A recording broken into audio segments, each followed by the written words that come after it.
Hello students and welcome back to channel Siraj Shaikh daily study. आज simplex method का lecture number 2 है जिसमें हम कवर करेंगे नए points of simplex method. Start करेंगे आज का class.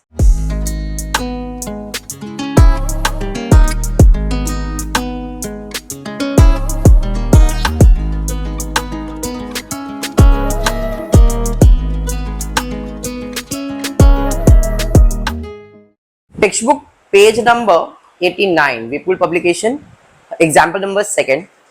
Padma Limited makes 3 different kinds of chair. All can be made profitability in a company. Very important line, profitability. हमेशा याद रखो, profit मतलब problem maximization है, cost मतलब problem minimization है। cost हमेशा कम होना चाहिए, profit हमेशा ज्यादा होना चाहिए। ये word से पता चल गया है, जो problem आप solve करने वाले हो वो maximization का sum solve करने वाले हो।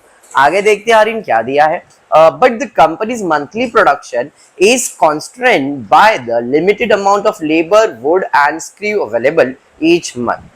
The director will choose the combination of the chair that maximize his revenue in the view of information given in the following table. आप देख सकते हो, आपको टेबल ऑलरेडी बना के दिया गया है, बराबर है। आप देख सकते हो arm chair, executive chair, office chair, उसमें लेबर कितना, वुड कितना, स्क्रू कितना लिखने का, उनका सेलिंग प्राइस दिया गया है। तो पहले तो हम क्या करेंगे, ऐसे टाइप के सम ग्राफिकल भी आ सकते, ऐसे टाइप के तो फॉर्मुलेशन में भी आ सकते। मतलब लीनियर प्रोग्रामिंग में TYPMS को 3 पार्ट है, जिसमें फर्स्ट पार्ट ऐसे टाइप के खाली क्वेश्चन का फॉर्मेशन होगा, सेकेंड पार्ट में ऐसे टाइप के क्वेश्चन आएंगे बट ग्राफिकल सॉल्व करेंगे। अभी ये टाइप के क्वेश्चन आए बट सिंप्लेक्स मेथड से सॉल्व करने वाले, बिकॉज आप देखो उसके नीचे दिया हुआ है, formulate the above problem as a linear programming problem and solve it by simplex method, specify कर दिया है। चलिए तो हम कुछ नहीं, पहले तो क्वेश्चन फ्रेम करते हैं। मेरे को इतना तो पता चल गया कि ये मैक्सिमाइजिंग का सम है, तो maximize z is equals to, क्या मैक्सिमाइज करना है, सेल्स। तो देखो आपको क्वेश्चन में ना सेलिंग प्राइस दिया रहेगा, तो सेलिंग प्राइस आर्म चेयर का दिया है, एग्जीक्यूटिव चेयर का दिया है, ऑफिस चेयर का दिया है।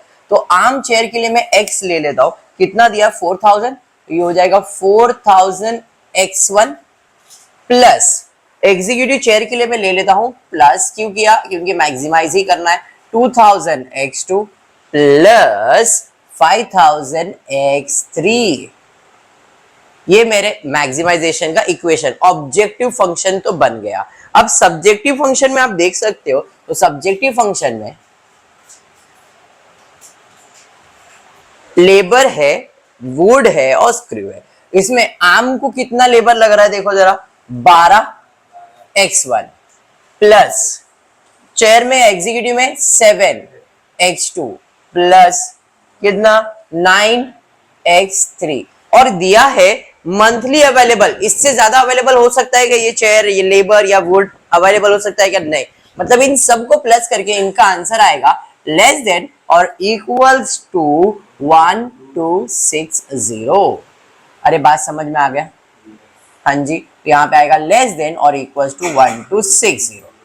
नेक्स्ट आगे देखते हैं वुड के बारे में, तो 22x1 plus 18x2 plus 16x3, ये भी कितना मैक्सिमम अवेलेबल है अपने पास, जो मैक्सिमम अवेलेबल है 19008, बराबर है।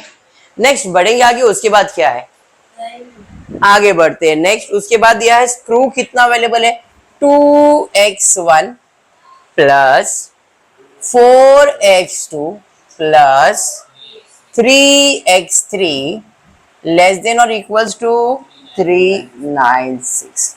नॉर्मल केस में ऐसा क्वेश्चन दिया रहता है और हमको इधर से स्टार्ट करना होता है, बट वर्ड प्रॉब्लम के टाइम में अपने को पहले फॉर्मुलेट करना है, इसे फॉर्मुलेशन कहते हैं, एंड देन सिंप्लेक्स कंटिन्यू करना है। मैंने 3 टेबल बना के रखा है, अगर ज्यादा लगेगा तो बाद में ज्यादा बनाएंगे। 3 टेबल का टेबल बनाया है, ठीक है।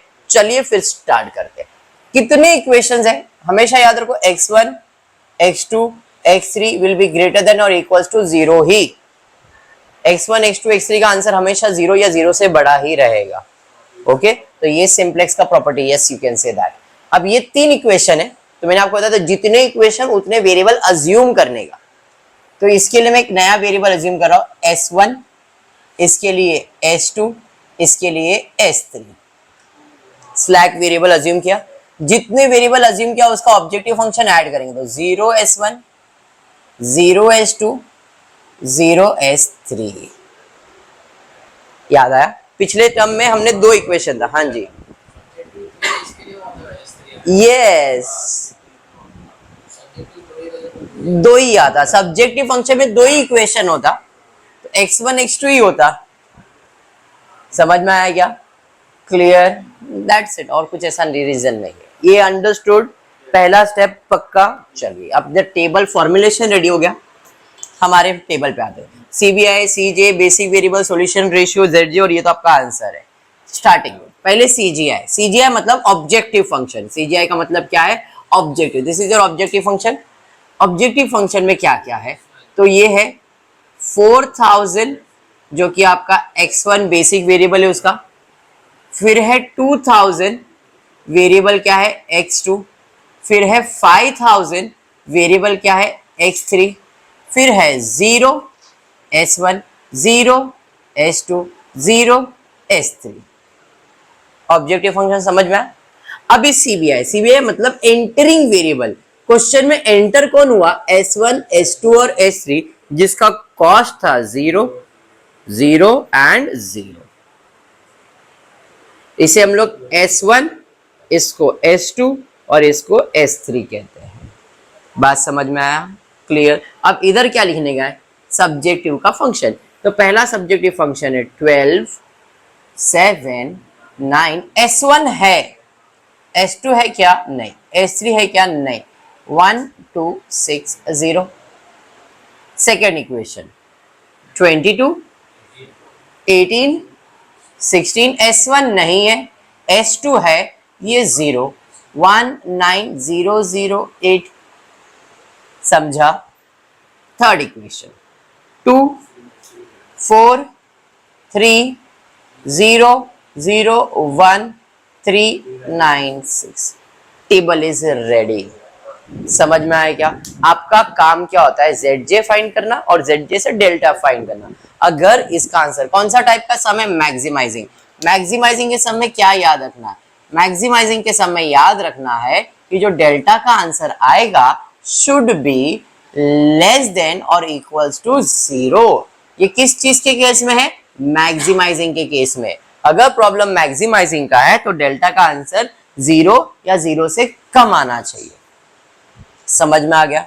चलिए अब डेल्टा फाइंड करेंगे। सबसे पहले ZJ फाइंड करना है। और ZJ कैसे फाइंड करते? जो भी आपका इक्वेशंस है उसको CBI से मल्टीप्लाई करना है। 12 इंटू 0 0, 22 इंटू 0 0, 2 इंटू 0 0। सब 0 को ऐड करें तो 0 ही आएगा ना इसका आंसर। तो यहाँ पे आ जाएगा 0, सब में 0 आ जाएगा। उसका रीजन है कि मेरा CBI का वैल्यू 0 ही है ना,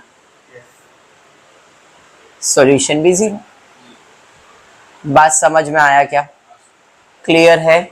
अब ZJ तो मिल गया, CJ माइनस ZJ फाइंड कर लेते। CJ माइनस मतलब 4000 माइनस 0 करेंगे तो 4000 आएगा, 2000 आएगा, इधर 5000 आएगा, इधर 0 इधर 0 इधर 0।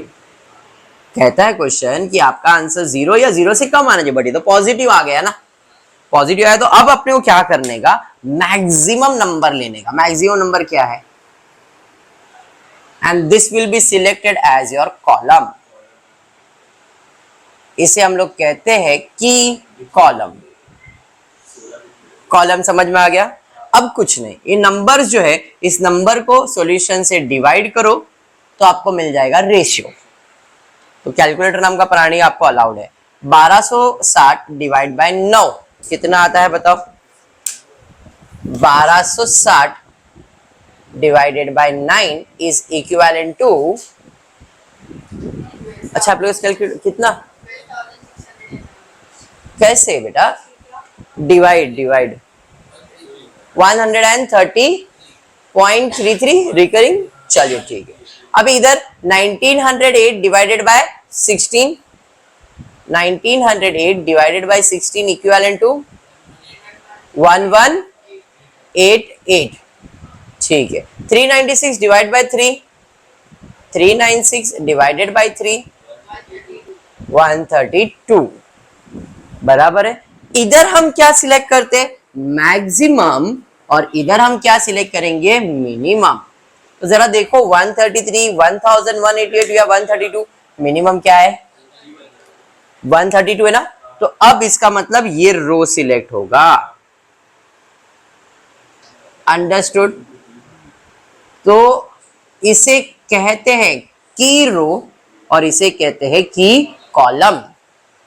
मतलब ये है, ये कॉलम भाई साहब एंटर होंगे और ये रो भाई साहब एग्जिट होंगे, और इससे हम लोग नया टेबल प्रिपेयर करेंगे और नए टेबल के नए वैल्यूज उसके अंदर सब्स्टिट्यूट करेंगे। ये तो पूरा ना क्वेश्चन का वैल्यू था। बात समझ में आया, हाँ या नहीं? यहां तक क्लियर है? पक्का। चलिए अब आ जाते हैं टेबल में वैल्यू सब्स्टिट्यूट करने के लिए। ऊपर वाला जैसा है वैसे ही इसको कुछ नहीं करना है। 4000, 2000, 5000, 0 0 0, ये था x1, ये था x2, ये है x3, ये है s1, s2, s3, बराबर है। S1 जैसा है वैसे, S2 जैसा है वैसे, बट इसके जगह पे अब एंटर होने वाला है X3। ये कॉलम एंटर होने वाला है, बराबर है। एंटर का वैल्यू क्या है 5000, यहाँ पे आएगा 5000। ये तो 0 है, ये भी 0 है। ये समझ में आ गया? हाँ, कॉलम क्या एंटर हो रहा है और एग्जिट क्या हो रहा है, तो यहां पे वो हटेगा और उसके जगह पे x3 आ जाएगा। Column is entering, row is exiting. तो अब यहाँ पे एग्जिट हो गया s3 और उसकी जगह पे आ गया कॉलम x3। क्लियर हो गया? पक्का। अब क्या करने का, सबसे पहला रो का वैल्यू फाइंड करने का। इसके लिए कोई फॉर्मूला नहीं है। फॉर्मूला किसके लिए होता है, अननोन के लिए। ये तो रो है ना, की रो डायरेक्टली आ जाएगा, बट जो की रो नहीं है उनके लिए फॉर्मूला अप्लाई करना पड़ता है। तो की रो के लिए क्या करने का, ये जो की वैल्यू है इस वैल्यू से सबको डिवाइड कर देने का। ठीक है, जैसे इधर आ जाएगा 2 divide by 3, 4 divide by 3, 3 divide by 3, 0 divide by 3, 0 divide by 3, 1 divide by 3, 396 divide by 3। Done. सारे वैल्यूज आ गए। कैसे आए समझा? पहले रो का ही आंसर लेना है।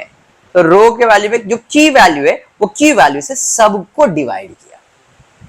पहला रो, बाद में बाकी सबके वैल्यूज। करना क्या होता है भाई, इसने आंसर नहीं दिया तो अपने को ये सब वैल्यूज को चेंज करना है।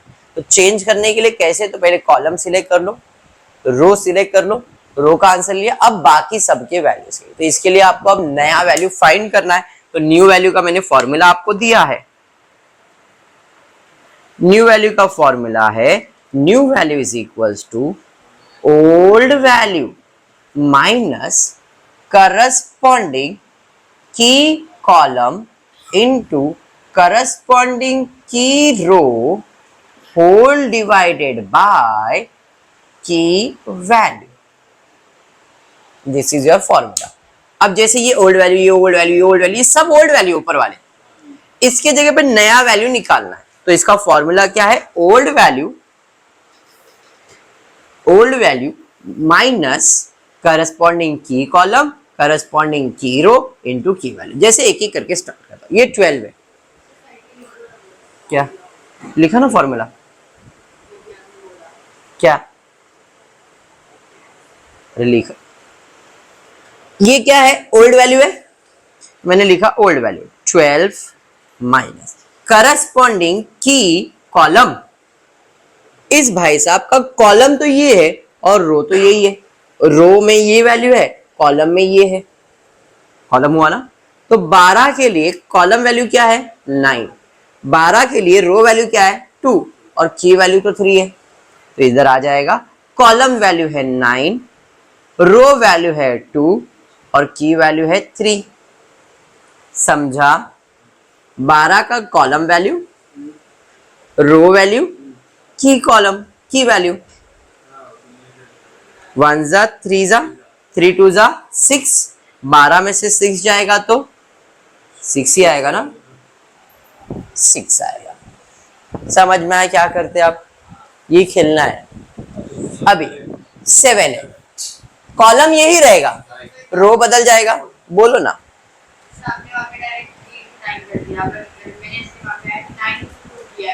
डिवाइड बाय 3 तो 6 से आएगा ना,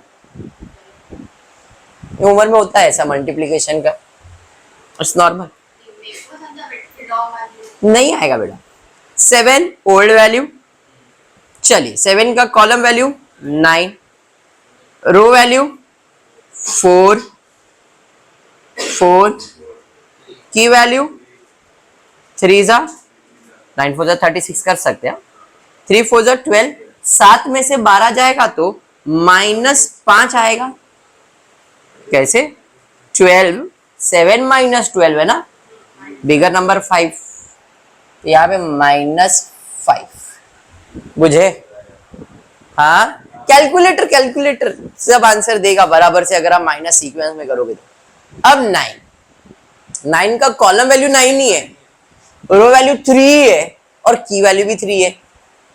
जैसे 7 था, कॉलम वैल्यू 9, रो वैल्यू ये, अब 9 का रो वैल्यू तो ये 3 है, कॉलम वैल्यू 9 ही है और की भी 3 है, इसका आंसर हो जाएगा 0। कैसे? चलो अप्लाई करके चेक कर लो, कर लो अप्लाई करके check. Old value 9 minus column value 9, 3, 3, 9 - 9 0 ही आएगा ना, समझा? देख लो करके। अब 1 का column value, row value divide by, समझ में आया? तो ये है old value, column value 9, 9 into 0 करेंगे तो क्या आएगा? 0, 0 से डिवाइड करेंगे तो 0 ही होने वाला है, तो 1 - 0 का आंसर 1 ही रहने वाला है।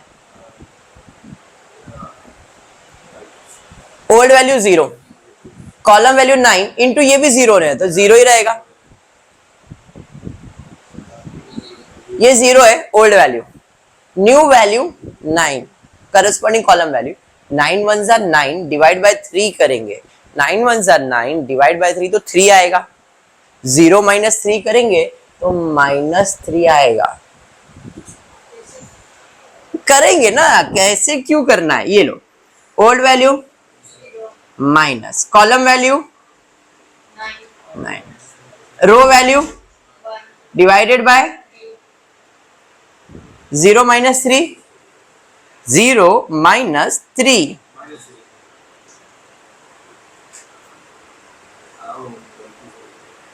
होता है ये उम्र में। इधर आ गए, ओल्ड वैल्यू 1260, 1260 का column value 9 but row value क्या है? 396, तो यहाँ पे आएगा 9 इंटू 396 डिवाइडेड बाय 3, 3 से डिवाइड करेंगे 132, आपने किया हुआ है, 9 इंटू 132 कर लो, 9 इंटू 132, 9 इंटू 132, 396 कैसे आएगा? 1188, 1260 में 1188 माइनस कर लो, 1260 माइनस 1188 72, अरे समझा? तो यहाँ पे आ गया 72, तो फर्स्ट कॉलम क्लियर हो गया फर्स्ट। अभी same goes with the second row, वापस अब इसके लिए कॉलम वैल्यू क्या हो गया और रो वैल्यू क्या है और की वैल्यू तो वही रहेगा। ऐसे आपको हर टेबल पे करना है न्यू वैल्यूज को फाइंड करने के लिए। जैसे यहाँ पे ओल्ड वैल्यू कितना है? 22, इसका कॉलम वैल्यू है 16, रो वैल्यू है 2 डिवाइडेड बाय 3। अब यहाँ पे डिवीजन पॉसिबल नहीं है, पॉसिबल है क्या? नहीं। आप पॉइंट के साथ खेलने के लिए जाओगे कोई प्रॉब्लम नहीं है, 16 2 जाइज 32 बराबर डिवाइडेड बाय 3, तो बेस सेम करने के लिए इधर भी 3 लाना है तो ऊपर मल्टीप्लाई बाय 3 कर देना, तो ये हो जाएगा 66 माइनस 32 डिवाइड बाय 3। कैलकुलेटर पे 66 माइनस 32 तो कर ही सकते हो, 66 माइनस 32 34 डिवाइडेड बाय, समझ में? डिवाइड करने की जरूरत नहीं है, मैं फ्रैक्शन में रख रहा हूँ, 34 डिवाइडेड बाय 3। सर हमको पॉइंट में रखने का मन करता है, हम लोग रखे क्या? रखो, प्रॉब्लम नहीं, आपके पास कैलकुलेटर है। खाली प्रॉब्लम किधर आएगा, फाइनल आंसर में, क्योंकि आप दो दो डिजिट लेके करोगे, उधर 3 डिजिट सॉल्व करेंगे, 4 डिजिट लेके करेंगे तो आंसर में डिफर आता है। इसके लिए लास्ट में हम क्या करेंगे, फाइनल आंसर को डिवाइड करेंगे तो पॉइंट अपने को प्रॉब्लम नहीं देगा। इसके लिए मैं इसको फ्रैक्शन में रखता हूँ। आप पॉइंट में लेके आपके टीचर बोलते नहीं पॉइंट में सॉल्व करो, करो, प्रॉब्लम मेरे को नहीं है। अभी ये एक डिजिट नहीं है ना कि एक ही फ्रैक्शन है, कितने सारे फ्रैक्शंस है, सबके पॉइंट में फ्रैक्शन में आप छोड़ते जाओगे ना, फाइनल आंसर में उतने फ्रैक्शंस का डिफरेंस आता है। और जब अपन विदाउट फ्रैक्शन सॉल्व करते तो एट द एंड वो फ्रैक्शन कंटिन्यू रहेगा, माइनस नहीं हुआ रहेगा या इग्नोर नहीं हुआ रहेगा, ये डिफरेंस होता है। इसके लिए मैं इसको फ्रैक्शन में रखता हूँ, डिवाइड नहीं करता हूँ। ठीक है, चलिए कोई नहीं, आपको जैसा जमे, मेरे को प्रॉब्लम नहीं है।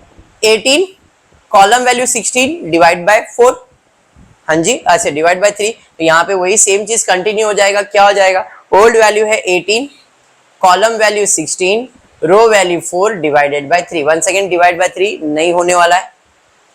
18 into 3 divide by 3 minus 16 into 4, 16 into 4 will give you 64 divided by 3।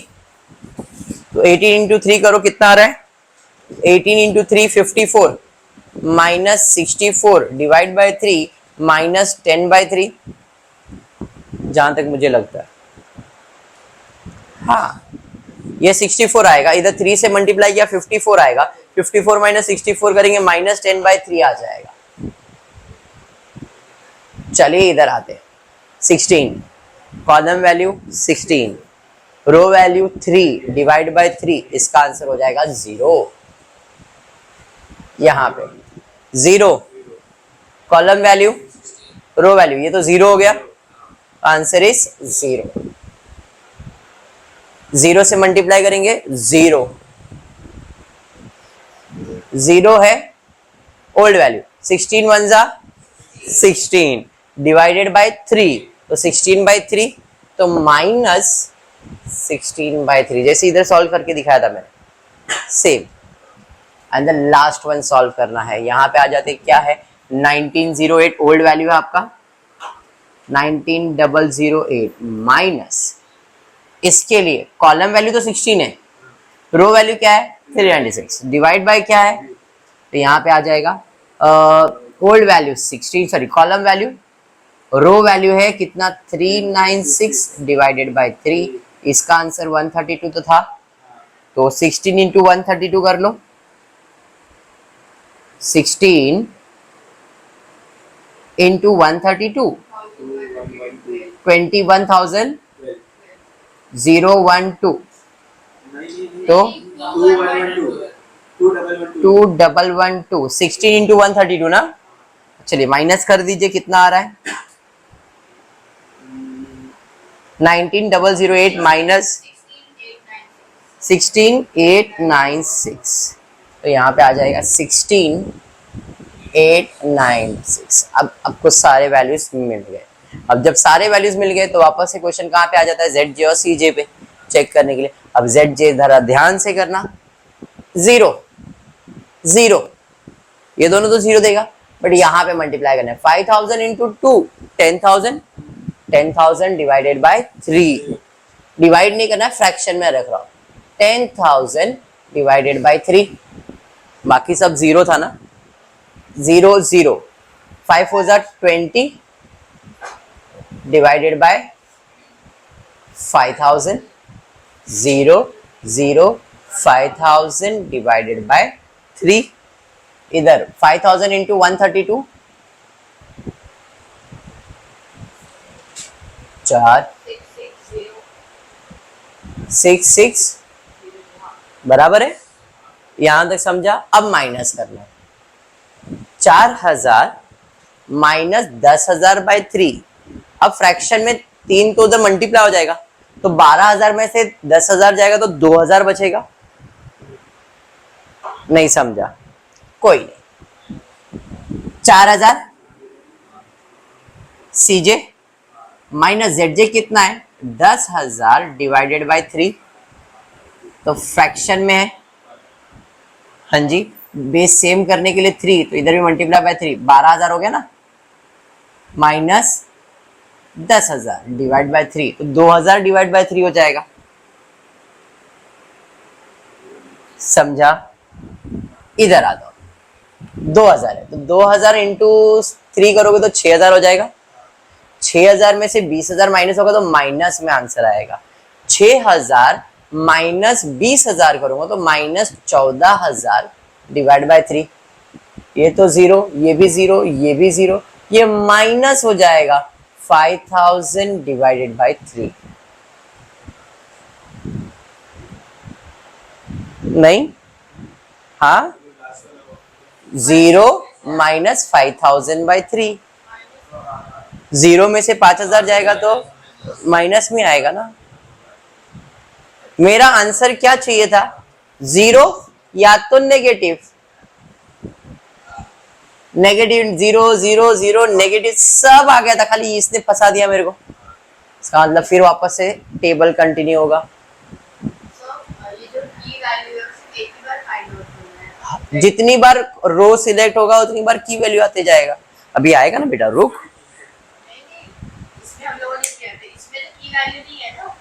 कहाँ है? आएगा आएगा। अच्छा बोल तो लो। मिला।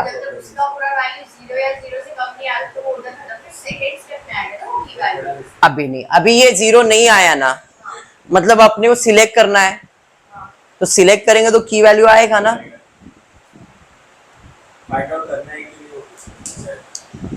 जब डेल्टा का आंसर 0 या नेगेटिव नहीं आएगा तो अपने को वापस ये स्टेप्स कंटिन्यू करना है। तो जब सिलेक्ट करेंगे तो की कॉलम सिलेक्ट होगा, की रो, की वैल्यू आते रहेगा ना। ये दो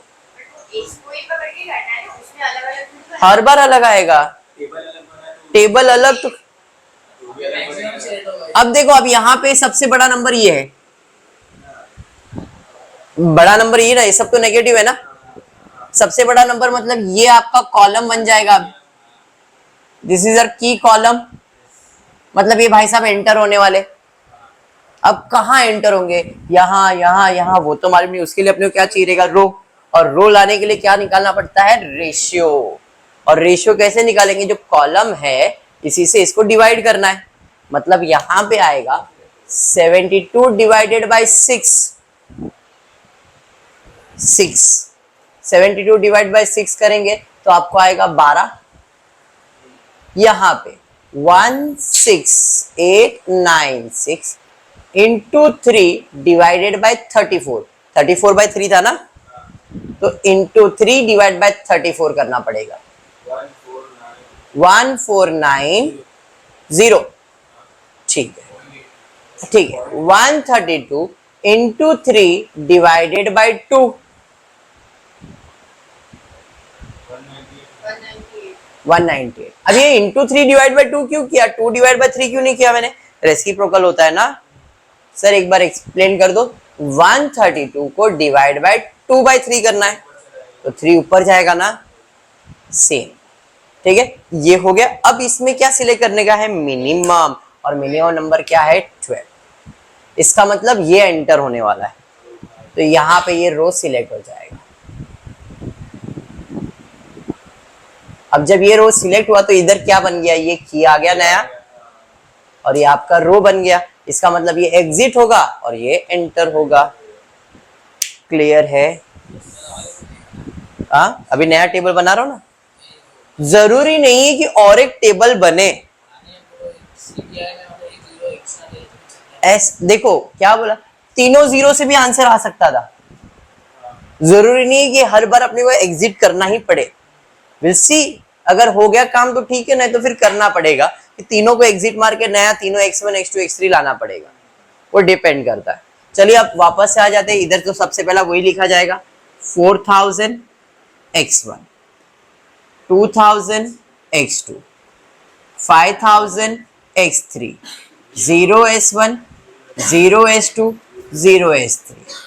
अब यहां पे आएगा x1 जिसका कॉस्ट होगा 4000 बराबर, ये S2 जिसका कॉस्ट है 0 और ये है x3 जिसका कॉस्ट था 5000।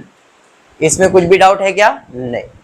अब वैल्यू सबसे पहला रो, जैसे उधर मैंने बताया था रो पहला लिखने का बाद में अनसॉल्व में, तो इधर की वैल्यू क्या है 6, सबको क्या करेंगे 6 से डिवाइड करेंगे, तो 6 से डिवाइड करेंगे तो आपका नया आंसर क्या आ जाएगा, ये हो जाएगा 1, ये होएगा -5/6, ये होगा 0, ये होगा 1/6, ये होगा 0, -3 डिवाइड बाय 6 करोगे -½ हो जाएगा, इधर आ जाएगा 12, सबको की वैल्यू से डिवाइड कर दिया, divide divide divide divide divide divide, अब अपने को ये वैल्यूज और ये वैल्यूज को चेंज करना है, और वो कैसे, यही फॉर्मूले से चेंज होगा, old value corresponding column value corresponding की वैल्यू अपॉन की वैल्यू, तो एक एक करते हैं, ये ओल्ड वैल्यू है, इसका कॉलम वैल्यू भी ये है, बोलो ना,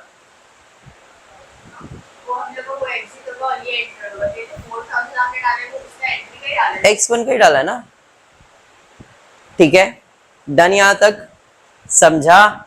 अब इसके लिए ओल्ड वैल्यू ये, कॉलम वैल्यू भी ये, बट इसका रो वैल्यू क्या है 6, अगर उधर नहीं समझ में आया तो इधर से, ये मेरा न्यू ओल्ड वैल्यू है, ओल्ड का कॉलम वैल्यू ये और रो वैल्यू ये ओल्ड वैल्यू, इसका कॉलम वैल्यू ये, रो वैल्यू और की वैल्यू ये, तो इस केस में ये मेरा ओल्ड वैल्यू है, इसका कॉलम वैल्यू भी ये, इसका रो वैल्यू ये और की वैल्यू भी ये, इसका आंसर तो 0 होएगा ना सर, सॉल्व कर देंगे तो ठीक है, चलो हम सॉल्व करते हैं।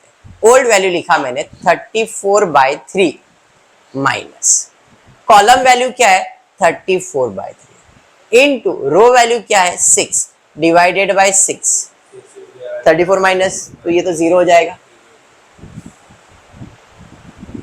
समझ में आया।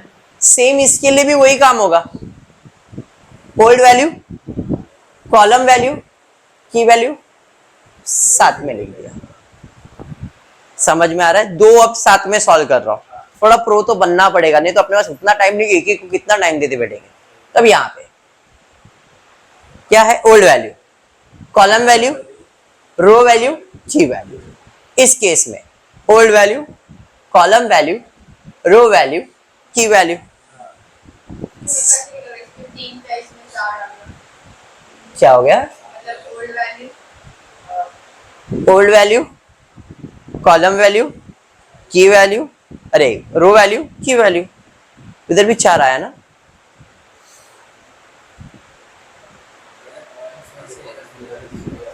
होता है ऐसा, क्या है पहली बार ये सब चीजें है ना, ऐसा लगता है क्या चल रहा है, बाउंसर टाइप लगेगा, बट डेफिनेटली ये जो है ना चीजें इजी है, आप लोग थोड़ा सा दिमाग थोड़ा सा ठंडा करके एक बार है ना, जब एकदम रहेगा तो पेशेंस चाहिए, वो बहुत ज्यादा इंपॉर्टेंट है, और ये जो मेथड है वो इजी मेथड है, टेक्स्ट बुक मेथड नहीं है, मैं भी बोल रहा हूँ टेक्स्ट बुक मेथड नहीं है कि आप ये ऐसा पढ़ोगे कि क्या चल रहा है, एक एक स्टेप्स वाइज में जा रहा हूँ, अगर सिंपल सिंपल स्टेप फॉलो करो डेफिनेटली आपको मार्क्स मिलेंगे, वो खाली वो फ्रैक्शन तुम लोग को आउट और लग रहा है, मैं समझ रहा हूँ तुम्हारी बात, ये फ्रैक्शन तुमको ऐसा लग रहा है, बट फ्रैक्शन के थोड़ा बेसिक मैथ्स तो चाहिए। चलिए आ जाते वापस, अब यहां पे आते हैं, ओल्ड वैल्यू कितना है -10/3 माइनस इसका कॉलम वैल्यू कितना है 34/3 इनटू इसका रो वैल्यू कितना है -5 डिवाइडेड बाय, भाई साहब 3 को नीचे ले लो, सिंपल भाषा 10/3 माइनस 34 इंटू -5 अपॉन 18, बराबर है, क्योंकि कैंसिल तो होने वाला नहीं है वो, तो अब इधर 18 तो इधर भी 18 चाहिए, मल्टीप्लाई बाय 6 तो मल्टीप्लाई बाय 6 इसको कर दो, तो ये हो गया -60/18, कैलकुलेटर पे 34 इंटू -5 तो कर ही सकते हो, तो 34 इंटू -5 करो, कितना आ रहा है 34, हाँ कितना 29 इंटू 5, बेटा तो माइनस कर रहा है, 34 इंटू 5 करना है, 170 आएगा माइनस में, और माइनस माइनस ये हो जाएगा प्लस 170 अपॉन 8, अब 170 में से 60 जाएगा तो कितना बचेगा 110, डिवाइड बाय 18, तो इधर आएगा 110 डिवाइडेड बाय 18। 2 के टेबल से कैंसिल हो सकता है 18, और ये तो 2 के टेबल में जाएगा ना। 2 9 जा, 2 5 जा 10, 2 5 जा 10, 55/9 लिख सकते हो, या तो 110/18 लिखना है तो 110/18, क्योंकि अपने को फ्रैक्शन का कोई यूज नहीं है। समझा ये? अब चलो इधर आता हूं, ये 0 है, कॉलम वैल्यू, रो वैल्यू भी 0 है, तो 0 ही हो गया। ओल्ड वैल्यू 0 है, ये कॉलम वैल्यू है 1, और डिवाइड बाय 6 हो जाएगा, तो इधर माइनस में आंसर, बिकॉज ये तो 0 हो गया ना, तो 34/3 इंटू 1 करोगे तो 34/3 ही आएगा, हाँ या नहीं? तो 0 माइनस 34/3 डिवाइडेड बाय 6 नीचे आ गया, तो यह आएगा माइनस 34/18। अरे हाँ, लो कर देना उसको। देखो ओल्ड वैल्यू क्या है 0 माइनस, इधर चल रहे हैं 0, column value 34/3, row value divided by की वैल्यू, 0 माइनस 34/3, 1 से मल्टीप्लाई किया, डिवाइडेड बाय 6 तो नीचे आ गया ना, तो ये हो जाएगा 0 माइनस 34/18। 2 के टेबल से कैंसिल हो जाएगा, 2 9 जा, 2 1 जा 2, 2 7 जा 14, माइनस 17/9। समझा? हाँ जी। इधर आता हूं, ओल्ड वैल्यू क्या है 0, कॉलम वैल्यू ये 0 है, तो 0 हो गया आंसर, तो मैं डायरेक्टली इधर लिख दूंगा मैं 0। लास्ट वैल्यू पे जाता हूं, क्या है समझा या नहीं? चलिए अब आ जाता हूं old value minus 16/3, minus column value कितना 34/3, रो वैल्यू कितना -3 डिवाइडेड बाय 6, ये 3 और 3 इधर कैंसिल हो जाएगा, तो -16/3 माइनस का प्लस हो जाएगा 34/6, इधर माइनस साइन है ना, ये माइनस इसके साथ माइनस में क्या हो जाएगा प्लस। अब ये 6 है, ये 3 है, तो मल्टीप्लाई बाय 2 करेंगे तो इधर 6 आएगा, तो ऊपर मल्टीप्लाई बाय 2, तो -32/6 प्लस 34/6, 34 में 2 जाएगा तो 2/6। अरे समझा? 1/3 भी लिख सकता हूं, 2 1 जा 2 3 जा ना। फ्रैक्शन समझ रहा है? लास्ट पार्ट है यहाँ पे, ये ओल्ड वैल्यू कितना है देखो 16896 माइनस इसका कॉलम वैल्यू, इसका रो वैल्यू डिवाइड बाय 6, तो सिंपल भाषा में मैं लिख रहा हूं 1689 है 34/3 इंटू 72 डिवाइडेड बाय 6 है। अब ये 6/72 मैंने 12 कर दिया था, 3 1 जा 3 4 जा भी हो जाएगा। फटफट हो गया क्या? ज्यादा जल्दी हो गया? नहीं होता है, कोई नहीं। 34/3 ओल्ड वैल्यू, रो वैल्यू कितना 72 डिवाइडेड बाय 6, ठीक है। 3 1 जा 3 2 जा 6, 3 4 जा 12, 6 1 जा 6 4 जा, अभी ठीक है। चलिए 16896 माइनस 34 इंटू 4, 34 इंटू 4 136, माइनस कर दो 16896 माइनस 136 1553। समझ में आ गया? आप बोले 1553 पॉसिबल ही नहीं है। हाँ 1553 16,000 है। डन, क्लियर है? नेक्स्ट रो पे जाएंगे। ये तो 0 कर दिया है। ओल्ड वैल्यू कितना है 4/3 माइनस कॉलम वैल्यू कितना है 2/3, रो वैल्यू कितना है -5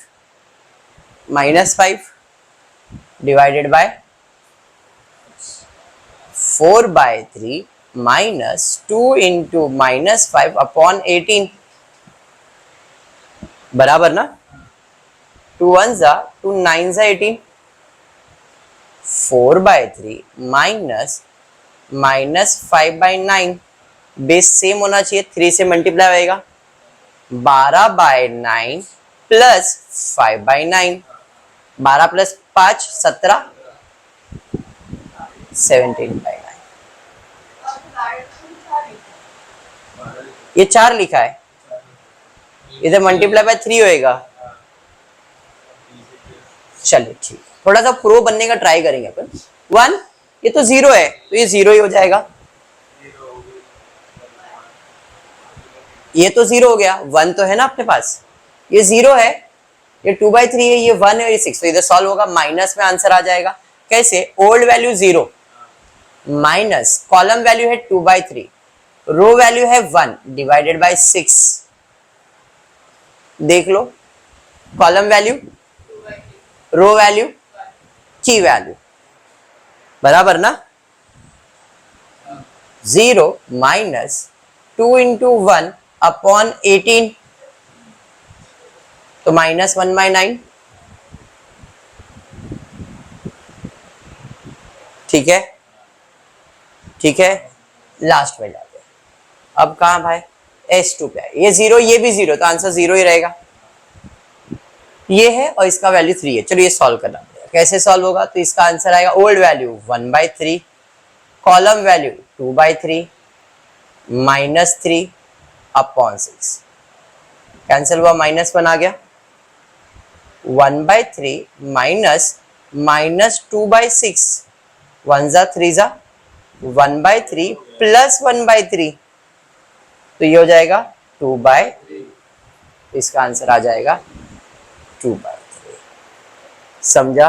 अब लास्ट बच गया ये वाला पार्ट, मतलब 132, ओल्ड वैल्यू कितना है देख लो, 132 माइनस कॉलम वैल्यू कितना है 2/3, रो वैल्यू कितना है 72 डिवाइडेड बाय 6, ये 12, ये 4, 132 माइनस 8 बराबर ना, 132 माइनस 8 करो कितना आ रहा है 124, समझ में आ गया। मेन फोकस इसी चीज के ऊपर है, उसके बाद चीजें सिंपल है, आपको ये फाइंड करना है, सिंपलेक्स मेथड का रूल है कि यही फाइंड करना है बस। चलिए अब ZJ सॉल्व कर लेते हैं। 1 इंटू 4000 4000, 0 0, तो ये हो जाएगा 4000, बराबर है, समझा। -5/6 इंटू 4000, ये तो 0 है और ये आपको मल्टीप्लाई करना है, बराबर है। चलिए देखते कैसे, तो 4000 इंटू 5 करोगे तो कितना आएगा 20,000 माइनस में डिवाइडेड बाय 6 प्लस 0 हो गया। नेक्स्ट है 5000 इंटू 17 करो, 5000 इंटू 17, 5000 इंटू 17 कितना 85,000 डिवाइडेड बाय 9, सबर अली 20,000 by 6 plus 85,000 by 9, clear. But base same है क्या, तो इधर मल्टीप्लाई बाय 9 कर देता हूं, इधर मल्टीप्लाई बाय 6 कर देता हूं, 6 9 जा 54, 6 9 जा 50, बेस सेम हो जाएगा ना, तो इधर 9 से ऊपर करूंगा तो 1,80,000 के आसपास आएगा, माइनस में 9 से किया ना मल्टीप्लाई, और इधर 6 से मल्टीप्लाई करो, 85 इंटू 6, 85 इंटू 6, 85,000 इंटू 6 बड़ा नंबर आएगा, 5,10,000 डिवाइडेड बाय 54, तो 5,10,000 में 1,80,000 माइनस कर दो, 5,10,000 में 1,80,000 माइनस करो, 5,10,000 माइनस 1,80,000, करते रहो आप लोग यार, मैं कर देता हूं, 3,60,000, 60,000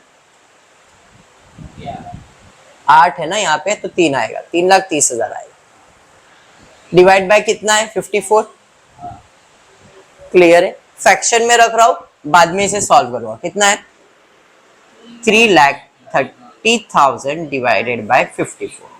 0 0 5,000 बराबर है, समझा? 1/6 इंटू 4,000, तो 4,000 बाई 6 हो जाएगा, और ये हो जाएगा माइनस 5,000 बाई 9. मल्टीप्लाई कर रहा हूं तो ये हो जाएगा 4,000 बाई 6 माइनस 5,000 बाई 9. अरे समझाइए, मल्टीप्लाई बाय 9 मल्टीप्लाई बाय 6, 9 4 जा 36,000, 6 5 जा 30,000 डिवाइडेड बाय 54. 6,000 divided by 54. तो यहाँ पे मैं लिख रहा हूँ 6,000 डिवाइड बाय 54.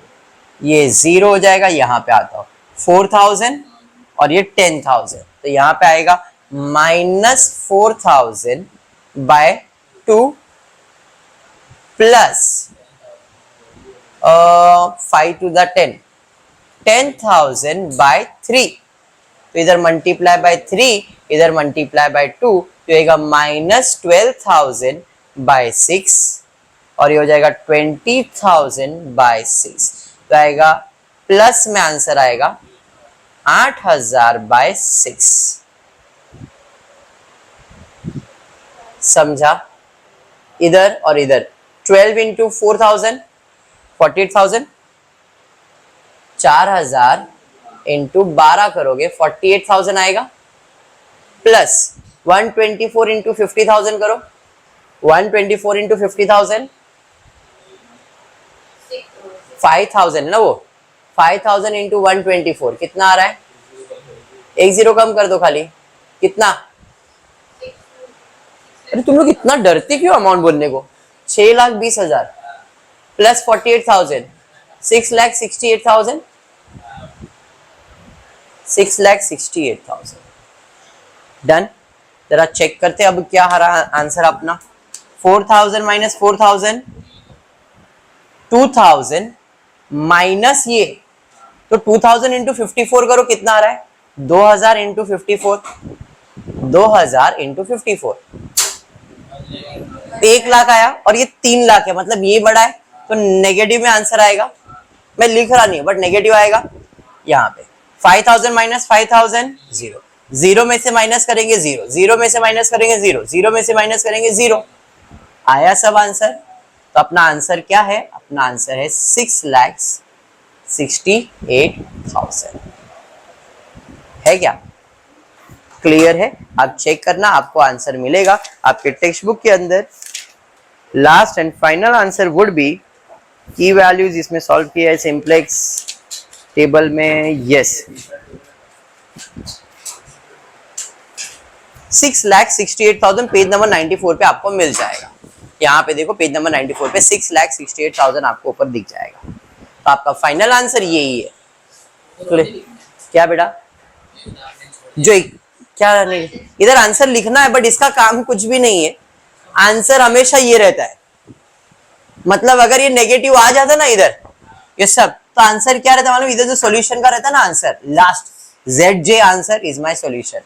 और ZJ आया कैसे था? ये इंटू ये इंटू ये इंटू ये प्लस है. तो अब ये आया कैसे? तो ये आपको आंसर आया है x1 4,000 इंटू 12, ये 0 और 5,000 इंटू ये. इस कर ऐसे हमने सॉल्व किया ना, बस ये आपका सॉल्यूशन है. समझ में आ रहा है? थोड़ा सा आपको लगेगा कॉम्प्लिकेटेड, और प्रैक्टिस करना. अभी के लिए इतना ही करता हूँ, नेक्स्ट लेक्चर में इसके आगे सम्स कंटिन्यू करेंगे. होपफुली आपको वीडियो पसंद आया तो प्लीज वीडियो को लाइक कर देना, फ्रेंड्स ग्रुप में शेयर करना, चैनल को सब्सक्राइब करना. Thank you for watching the video.